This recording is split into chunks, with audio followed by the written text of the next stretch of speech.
Yağmurun kokusu, rüzgarın sesiyim. Suyun rengi, toprağın emanetiyim.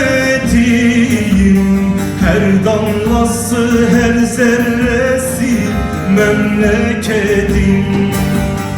Anaların acısında doğmuşum ben.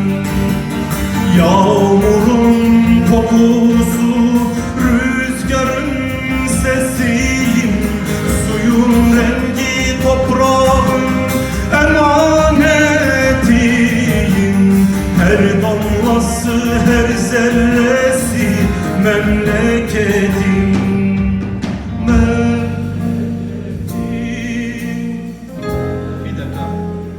Bir daha. Memleketin, memleketin.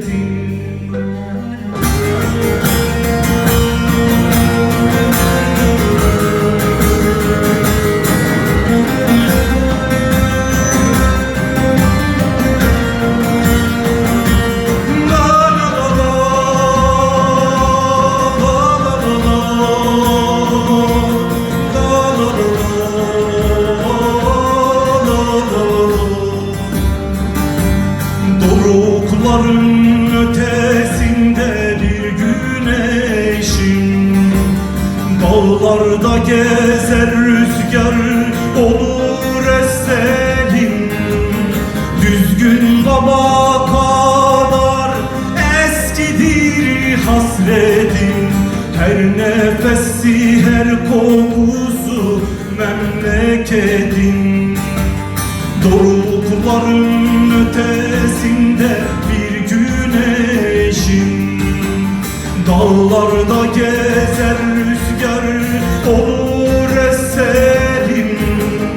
Düzgün baba kadar eskidir hasretim. Her nefesi, her kokusu memleketim. Hazır mıyız?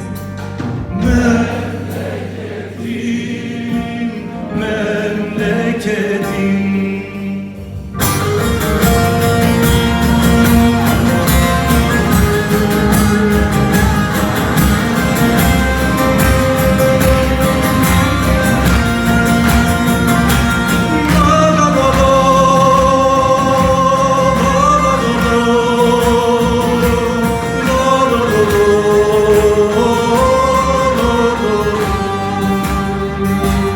Işıklar içinde bir serin gölgeyim.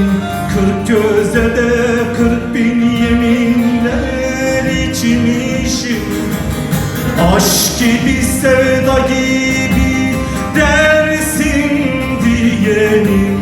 Her karışı, her adımı memleketim.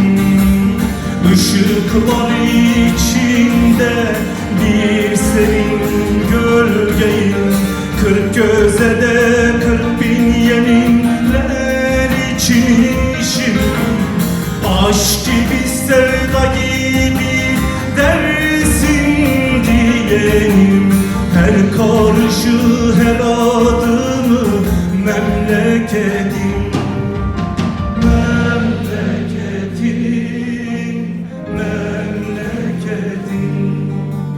Çok sürüldüm çağlar boyunca sürgünüm. Kader değil ki çok görüldüm öldüğüm. Hatır koyup gönüllerden gitmek varsa eğer, beni memleketime, beni dersin